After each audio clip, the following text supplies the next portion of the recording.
ଜାଣନ୍ତୁ ଆଜି ବି ଗୋଟେ କଥା କହିବି, ଆପଣ ନିଜେ ନିଜକୁ ଭଲ ପାଆନ୍ତୁ। ଥରେ ନିଜକୁ ନିଜେ ଭଲ ପାଇକି ଦେଖନ୍ତୁ ଆପଣଙ୍କୁ କେତେ ଖୁସି ମିଳିବ। ଆପଣ କେବେ ନିଜେ ନିଜକୁ ଭଲ ପାଇକି ଦେଖିଛନ୍ତି?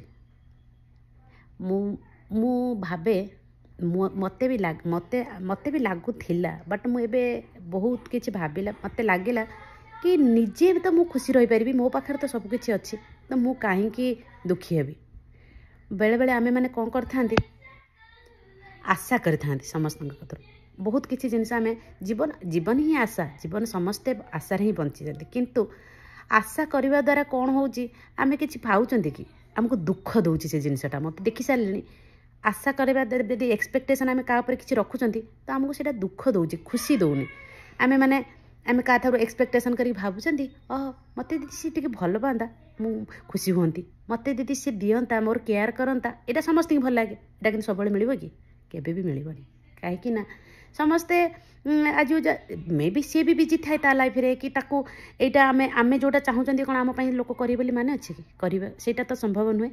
କିନ୍ତୁ ଆମେମାନେ ସେଇଟାକୁ ଯଦି ଆମେ ଆଶା କରିବା ଦରକାର ନାହିଁ। ଯଦି ଆମକୁ କିଏ ଆମ ନିଜର ହଜବେଣ୍ଡ ହଉ, ବାପା ମା, ଭାଇ ଭଉଣୀ, ବାପା ମା ତ ଅବଭିୟସଲି ଭଲ ପାଇବେ ନିଜ, ସେଇଟା ତ ତାଙ୍କ ଋଣ ତ ସୁଝି ହେବନି କେବେ। ତ ସେମାନେ ବିନା ଦୁନିଆରେ ସମସ୍ତେ କିଛି ଆଶା କରିକି ଭଲ ପାଇଥାନ୍ତି, କିନ୍ତୁ ବାପା ମା ଏମିତି ଗୋଟେ ଜିନିଷ, ସେମାନେ କେବେ କୌଣସି ସବୁ ବାପା ମା ମାନେ, ସବୁ ମା ବାପା ମାନେ କେବେ ବି ଆଶା ରଖିନଥାନ୍ତି। ସେଇଟା ହେଉଛି ତାଙ୍କର ଭଲ ପାଇବାର ଗୋଟେ ନିଚ୍ଛନ୍ଦ ପରିଚୟ, ଯେ ମା ବାପା, ଯେ ସେମାନେ ଆମକୁ ତାଙ୍କର କିଛି ବିନା ସ୍ୱାର୍ଥରେ ହିଁ ଜଣେ ଲୋକ ଯିଏ ଆମକୁ ଭଲ ପାଆନ୍ତି, ସେ ହେଉଛନ୍ତି ଆମର ବାପା ମା। ସେମାନେ ବିନା ସ୍ୱାର୍ଥରେ ହିଁ ଭଲ ପାଆନ୍ତି। କିନ୍ତୁ ସ୍ୱାର୍ଥରେ କାହିଁକି ଆଉ ଲୋକମାନଙ୍କ ଠାରୁ ଆମେ ଆଶା କରିବାନି। ଆମେ କାହିଁକି ଆଶା କରିବା କାହାଠାରୁ କି ଆମକୁ ଭଲ ପାଇବ, କି ମୋତେ ସେ ଭଲ ପାଇଲେ ମୁଁ ଖୁସି ହେବି, ମୋତେ ସେ ଦେଲେ ମୁଁ ଖୁସି ହେବି, ମୋତେ ସେ ପଚାରିଲେ, ମୋର କେୟାର କଲେ ମୁଁ ଖୁସି ହେବି। ଖୁସି ନିଜ ପାଖରେ ଅଛି। ଆମେ ଯଦି ନିଜେ ଖୁସି ରହିବା ତାହେଲେ ଆମର କାହାର ଖୁସି ଦରକାର ପଡ଼ିବନି। କାହିଁକି ନିଜେ ତ ଆମେ ଖୁସି ଅଛନ୍ତି। ଆମର କାହାକୁ ଆମେ କିଏ ନ ଭଲ ପାଇଲେ ବି ଆମେ ଖୁସି, ଭଲ ପାଇଲେ ବି ଖୁସି, କିଏ ଦେଲେ ବି ଖୁସି, ନଦେଲେ ବି ଖୁସି।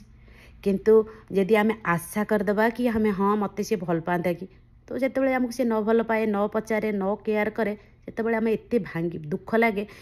ଦୁଃଖ କାହିଁକି କରିବା? ଆମେ ଏଇ ଜିନିଷ ପାଇଁ ଦୁଃଖ କରିବା ଦରକାର କି? ଆମେମାନଙ୍କ ଜୀବନରେ ବହୁତ କିଛି ଦୁଃଖ ସୁଖ ଲାଗିକି ରହିଛି। ତ ବହୁତ କିଛି ବଡ଼ ବଡ଼ ସମସ୍ୟା ବି ଆସୁଛି, ପଳଉଛି, କିନ୍ତୁ ଆସୁଛି ନା। ଲାଇଫରେ ବହୁତ କିଛି, ଲାଇଫରେ ଏମିତି ବଡ଼ ବଡ଼ ସମସ୍ୟା ଆସୁଛି ଲାଇଫରେ। ଆମେ ସେଇଟା ହିଁ ଦୁଃଖ, ସେତେବେଳେ ଆମେ ଯଦି ଭାବିବା କି ଗୋଟେ ଦୁଃଖ କରିବା, ସେଇଟା ଗୋଟେ ଲାଗିବ କି ଏଇଟା ଗୋଟେ ଦୁଃଖର ସମୟ। କିନ୍ତୁ ଏଇଟା ତ ଆମ ପାଖରେ ଅଛି, ଆମେ କାହିଁକି ଦୁଃଖ କରିବା? ଖୁସିରେ ରହିବା। ଖୁସିରେ ରହିଲେ ଦେଖନ୍ତୁ, ଆପଣ ଜୀବନରେ ଆପଣ ନିଜକୁ ଭଲ ପାଇକି ଦେଖନ୍ତୁ ଥରେ, ଆପଣ କେତେ ଖୁସି ରହିବେ। କାହା କତରୁ ଆଶା ରଖନ୍ତୁ ନାହିଁ। ଆଶା ଯେଉଁଠି, ଦୁଃଖ ସେଇଠି। ଆଶା ନ ରଖିଲେ ଆମେ ଖୁସିରେ ରହିପାରିବା। ତ ଯଦି ଆଶା ନ କରିଥିବା, ଆମକୁ ଯଦି କିଏ ଟିକେ ଭଲ ପାଇଯାଏ, ଆମକୁ ବହୁତ ଖୁସି ଲାଗେ ଆଉ ବହୁତ ଖୁସି ଦିଏ। ଆମେ ଯେଉଁଟା ଆଶା କରିନଥିବା, ଆମେ କାହିଁକିନା ଆଶା କରିନଥିଲେ ନା, କି ଆମକୁ ସେ ମୋ ପାଇଁ ଟିକେ ଏତିକି କାମ କରିଦେଉ, କି ଏଇଟା ଟିକେ କରିଦେଉ, ସିଏ କିନ୍ତୁ ତୁମ ପାଇଁ କରିଦେବ। ବେଳେବେଳେ ଏମିତି ଥାଏ, ଏମିତି ହୁଏ, ତୁମେ ଆଶା କରିନଥିବ, ଗୋଟେ ଲୋକ ତୁମେ ତା କତରୁ କେବେ ବି ଆଶା କରିନଥିବ ଯେ ମୋତେ ସେ ମୋ ପାଇଁ ଏଇଟା କରିବ କି, କିନ୍ତୁ ସେ କରିଥାଏ।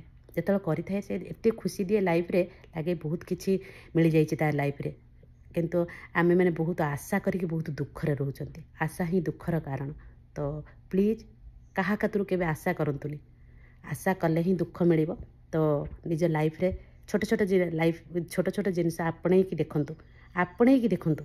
ଏମିତି ନୁହଁ ଯେ ଆମେ ବହୁତ କଷ୍ଟ ହୁଏ ଆପଣେଇବା ପାଇଁ, କିନ୍ତୁ ଧୀରେ ଧୀରେ ଆମେ ଯଦି ଆପଣେଇବା ଏ ଜିନିଷକୁ, ତାହେଲେ ଆମେ ଖୁସିରେ ରହିବା। ଆପଣମାନେ ନିଶ୍ଚିନ୍ତ ମୋ କଥା ଯଦି ଭଲ ଲାଗିଥିବ, ନିଶ୍ଚିନ୍ତ ଆପଣଙ୍କ ଲାଇଫରେ ଆପଣେଇକି ଦେଖନ୍ତୁ। ଯଦି ତୁମକୁ କେହି ନ ଭଲ ପାଉଛନ୍ତି, ତାକୁ ଆକ୍ସେପ୍ଟ କରିଦିଅନ୍ତୁ। ଆକ୍ସେପ୍ଟାନ୍ସ ବି ଗୋଟେ ବଡ଼ ଜିନିଷ। ଯଦି ଆମେ ଆକ୍ସେପ୍ଟ କରିଦେବା, ତାହେଲେ ଆମେ ଶିଖିଯିବା କି ନାଇଁ, ମୋତେ ଏଇଟା ଦୁଃଖ ଲାଗୁଛି, ଠିକ୍ ଅଛି, ଦୁଃଖ ଲାଗିଲା ଆକ୍ସେପ୍ଟ। କିନ୍ତୁ ମୁଁ ଜଣେଇବିନି ଯେ ମୋତେ ୟା ପାଇଁ ଦୁଃଖ ହେଲା, କି ମୋତେ ଏଇ ଲୋକଟା ଦୁଃଖ ଦେଲା। ଯଦି ଆମେ ଭାବିବା, ତାହେଲେ ଆମକୁ ଦୁଃଖ ଲାଗିବ।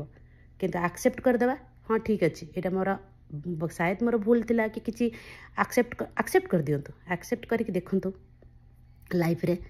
ଆଉ ବିନା ଏକ୍ସପେକ୍ଟେସନରେ କରିବା କଷ୍ଟ, କିନ୍ତୁ ଥରେ କରିକି ଦେଖନ୍ତୁ। आशा करंतु नहीं काहाठारू भी भल पाइबा इवेन जिनस पत्र किछि भी केयर भी किछि भी तमे जहाँ करि पारुछ निजे पई कर निजे कर निजे खुशी रुह निजे खुशी रहिया पई चेष्टा कर तो खुशी रहिबा। आ जदि काठारू आशा कले कि किछि जिनस काहा परे आशा करके बसिकी आमे जदि खुशी मागिबा जिनस केते दिन मागिबा आमे जदि गोटे आमको मागिबा जिनस बेले बेले बहुत भल आमको कि जदि बेले बेले आमे मानकू के मागिबा जिनस कहती कि मागिबा जिनस बहुत भल लगे किंतु क्षणक पई किंतु आमको सेटा सबुदिन मिलिबनी आमे जोटा जानिचंती तो आम पाखरे से जिनसटा अच्छी खुशीटा आमे खुशी की मागिबा जिनस केते दिन मागिकी किछि जिनस खुशी होई पारंतनी जदि बिना मागिबारे जदि आमको किछि खुशी मिलुछि सेटा होछि रियल खुशी।